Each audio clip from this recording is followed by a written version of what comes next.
एक तो मैं वाज़े कर दूं और आज नवीद कमर साहब जो बड़े सीनियर पार्लियामेंटेरियन हैं पाकिस्तान पीपल्स पार्टी से उनका ताल्लुक़ है। आज उन्होंने मैं समझती हूँ कि जो लोगों के एहसासात हैं उसकी हकीकी तर्जुमानी करते हुए जो चीज़ें बयान की हैं वो बड़े बामायने हैं। और ये भी मैं वजाहत कर दूं कि हम हुकूमत का हिस्सा नहीं हैं। ये बात नवीद कमर साहब ने भी की है। कल का जो बयान वज़ीर आला पंजाब की जानिब से आया है वो बहुत अफसोसनाक है।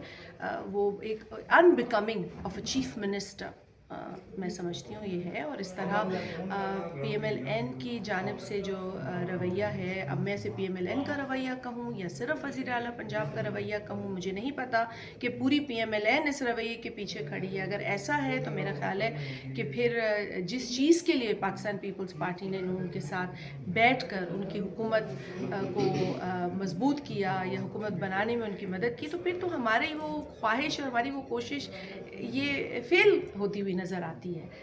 और कल के बयान से बड़ी दिल आज़ारी हुई है। माज़रत के साथ ट्रोल्स की तरह बात कर रहे हैं, तो अगर आप किसी और को ट्रोलिंग का ताना देते हैं वो खुद भी ना करें ना ट्रोलिंग, खुद भी मैच्योरिटी का मुजाहिरा करें। Why are you trolling? मतलब आप घर में बिगड़े हुए बच्चे होंगे, लेकिन जब आप अहम जिम्मेदारियों पर फाइज होते हैं तो आप ये हरकतें नहीं करते। अगर ऐसा कोई राब्ता हुआ होता तो नवीद कमर साहब को आज दो टोक यहाँ पर बात करने की ज़रूरत नहीं पड़ती। पानी इतना सर से ऊपर जा रहा है कि आज नवीद कमर साहब को, जो कि आप जानते हैं कि वो उमूमन मतलब एक अग्रेसिव स्टेटमेंट नहीं देते, पार्लियामेंट्री नॉर्म्स को वो बहुत मद्देनज़र रखते हैं, पार्लियामेंट्री प्रोसीडिंग्स का वो बहुत एहतराम करते हैं, लेकिन आज पाकिस्तान पीपल्स पार्टी को पार्लियामेंट से बॉयकॉट करना पड़ा। उसके नतीजे में आज इजलास नहीं चला।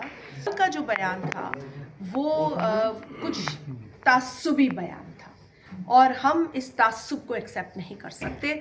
मैडम ये बताइएगा कि क्या अपनी क़यादत के साथ मशवरा करके इस इत्तेहाद को ख़त्म करने की जानिब भी पीपल्स पार्टी जा सकती है? ये आगे हमारी अब सेंट्रल एग्जीक्यूटिव कमेटी के फैसले हैं। हमारे चेयरमैन सेंट्रल एग्जीक्यूटिव कमेटी में ही आते हैं और वहीं पर ये फ़ैसले जो हैं इन पर बात होती है। लेकिन मैं समझती हूँ कि मुस्लिम लीग नून को होश के नाखून लेने चाहिए और उनको देखना चाहिए कि अगर एक सूबे में उनकी हुकूमत है तो क्या वजह है कि वहाँ पे दर पे मामलात बिगड़ रहे हैं। देखिए, हमने तो आज ये बात नहीं की, लेकिन फिर तो ये बात भी बनती है कि आप मोटरवे अपने घरों तक बना रहे हैं तो आवाम को महरूम कर रहे हैं पंजाब के अंदर। और पंजाब के अंदर आवाम के मसाइल पर बात करना कब से जुर्म हो गया?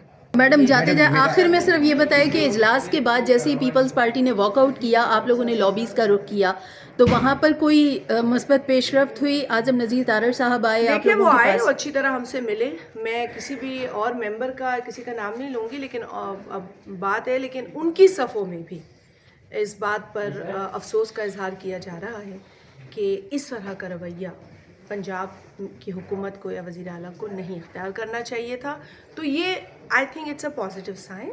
ये पार्लिमानी अच्छी प्रैक्टिस है कि यहाँ आकर अंधाधुंध सपोर्ट नहीं किया गया एक गैर मुनासिब रवैये को, इसीलिए हमें उम्मीद नज़र आती है। And I hope sanity prevails, I hope.